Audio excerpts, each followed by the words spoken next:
Shalom, Israel. I want to give all honor and praises to the Most High Yahweh and to his mighty Son Yahweh, Bahashem Hamashiach Yahweh Shai.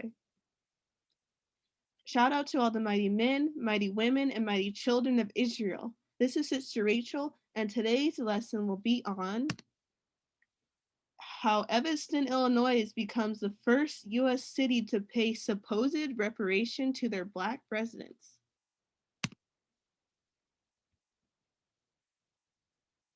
An historic vote by the Evanston City Council tonight. It has approved the first part of a plan to pay reparations to its Black residents. It's the nation's first approved reparations program.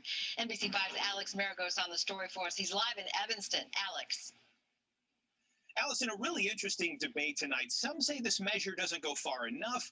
Others are concerned if it's constitutional, and they've got an election here in Evanston in a couple weeks. Some are saying, let's wait till we get a new city council. But this measure was approved 8-1 tonight, and the first payments from a new city sales tax on marijuana will go to qualified Black residents here in Evanston. Tonight, Evanston City Council voted 8-1 to approve reparations to Black residents. $400,000 will go to qualified applicants for housing assistance. I think this step is going to pull all of America forward, and it's really critical that we take that first step. Those approved can use up to $25,000 for things like down payments, home improvement, or mortgage assistance. The large majority of Black Evanstons are very, very happy with the movement that is being made tonight. Michael Neighbors is the president of Evanston's NAACP. He says this is an important first step toward justice. So we're looking forward to getting this out of the way so that the entire nation can understand that reparations work. Alderman Cicely Fleming was the lone no vote tonight. Rather than this reparations dictating to Black people what they need and how they will receive it, we need to listen more to the people. Many residents also shared their concerns during time for public comment. We support the housing program. We don't support calling this reparations because it simply is not. That's all we're saying is take your time. Why are you rushing? This isn't about your legacy. This ordinance is doomed to be declared unconstitutional. Now, that last comment came from a law professor who supports reparations. A DC law firm sent Evanston a letter saying that this ordinance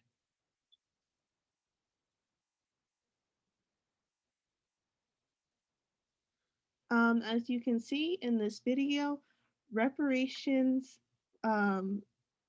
if you can call them that, are being, they're forcing people to use it on specific things when reparations shouldn't be that way. And here's the article. March 23rd, 2021, the Associated Press. Evanston, Illinois, on Monday became the first U.S. city to make reparations available to its Black residents for past discrimination and lingering effects of slavery. The city's suburbs city council voted 8-1 to distribute $400,000 to eligible Black households. Each qualifying household would receive $25,000 for home repairs or down payments on property. The program is being funded through donations and revenue from a 3% tax on the sale of recreational marijuana. The city has pledged to distribute $10 million over 10 years.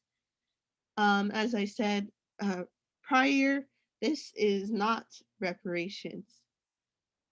$400,000 is not really anything, and it's being given to eligible Black households, which I'm not sure how they're going to decide who's eligible or not. And it seems to be only for homeowners. And a majority of the Black population is not not homeowners. And the $25,000 that they're giving, it's only for home repairs or down payments on property. This money should be given to them to use as however they please. That's reparations. They're treating us like children. Qualifying residents must either have lived in or have been a direct descendant of a Black person who lived in Evanston between 1919 to 1969 and who suffered discrimination in housing because of city ordinances, policies, or practices. Alderman Rue Simmons, who proposed the program that was adopted in 2019, said pro-reparation groups have offered pro bono legal assistance if the program is challenged in court. This is set aside for an injured community that happens to be Black, that was injured by the city of Evanston for anti-Black housing policy, Simmons said. The city council acted after dozens of citizens addressed the body, and the plan received some pushback from several. Alderman Cicely Fleming, the lone vote against the plan, said she supports reparations, but the city council was debating is a housing plan that is being called reparations. She said the people should dictate the terms of how their grievances are repaired. Fleming described the program as paternalistic, and it assumes Black people can't manage their money. Hundreds of communities and organizations across the country have considered providing reparations to Black people. They range from the state of California to cities like Amherst, Massachusetts, Providence, Rhode Island, Asheville, North Carolina, and Iowa City, Iowa. Religious denominations like the Episcopal Church and prominent colleges like Georgetown University in Washington. The efforts, some of which have been underway for years, have gained momentum in the wake of the Minneapolis police killing of George Floyd last May. President Joe Biden has even expressed support for creating a federal commission to study Black reparations, a proposal that languished for decades in Congress. Again, not much is being done. The president simply wants to study and discuss Black reparations as if we haven't been doing that for decades and decades. And Fleming brings up a good point. These aren't reparations because they're not allowing Black people to use the money as they please. It's just treating us like, again, like we're children, like we don't know how to spend our money.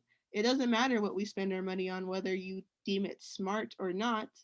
That's not how reparations work. The definition of reparation is the making of amends for a wrong one has done by paying money to or otherwise helping those who have been wronged. The courts required a convicted offender to make financial reparation to his victim.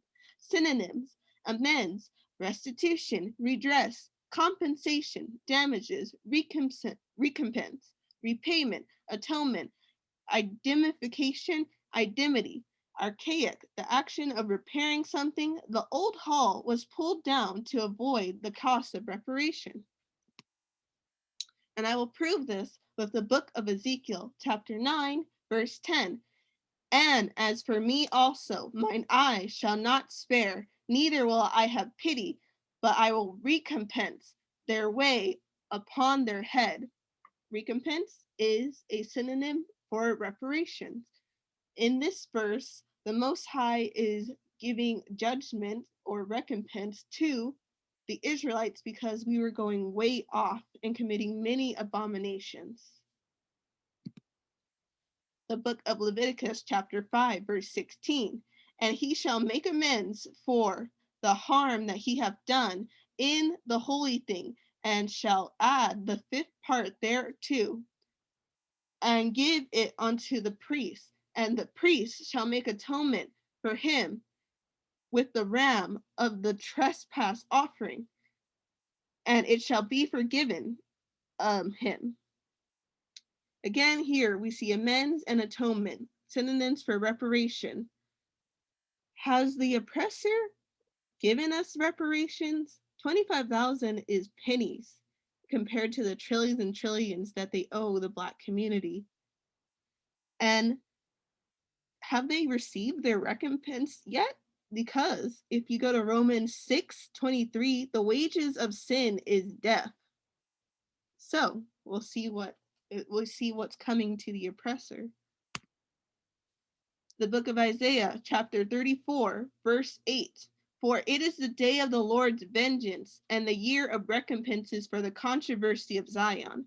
There's only going to be recompense for the children of Israel. We're the ones who have been abused over the years. We're the most, Christ will come and get vengeance for what has been done to the children of the Most High.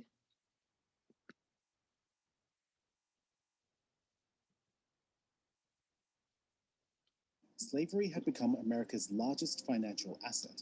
The value of enslaved people in 1860 was worth more than all the capital invested in railroads and factories combined at the time. Slaveholders had unjustly benefited from centuries of unpaid labor, all on the backs of millions of slaves. The first major opportunity that the United States had to atone for slavery was right after the Civil War, when 20 Black community leaders in Savannah met Union leaders, including General William Sherman, and agreed that each Black family should receive 40 acres of land and an additional mule as an act of reparation. Sherman signed Field Order 15 and allocated 400,000 acres of confiscated Confederate land to Black families. But this moment was short-lived. Less than 3 months after Sherman's order, President Lincoln was assassinated, and Andrew Johnson, who was a former slaveholder himself, was elected as president. Johnson rescinded the order, and tens of thousands of freedmen were forcibly evicted and the land redistributed among Southern plantation owners. The reversal left many newly freed slaves with few options but to become sharecroppers, often working for former slaveholders. In fact, many newly freed slaves ended up working on plantations in return for food and shelter. The former Confederates returned to power and found new ways to circumvent the federal laws and find loopholes from which they could benefit. A collection of laws were enacted from the end of the Civil War till 1968 that targeted Black people, Black codes, Jim Crow laws, and other statutes rescinded African American voting rights, restricted labor opportunities, and legalized segregation. White supremacist groups like the Ku Klux Klan rose to prominence during this era. The group served as a private club for Confederate veterans, and they terrorized African Americans, torturing and killing many. The 13th Amendment abolished slavery, but it permitted involuntary servitude as punishment for crimes. Black men were imprisoned for a range of made-up offenses, and as prisoners, they were leased to businesses and farms to work for free under brutal conditions. We need our reparations. Show me the money. And with that, shalom.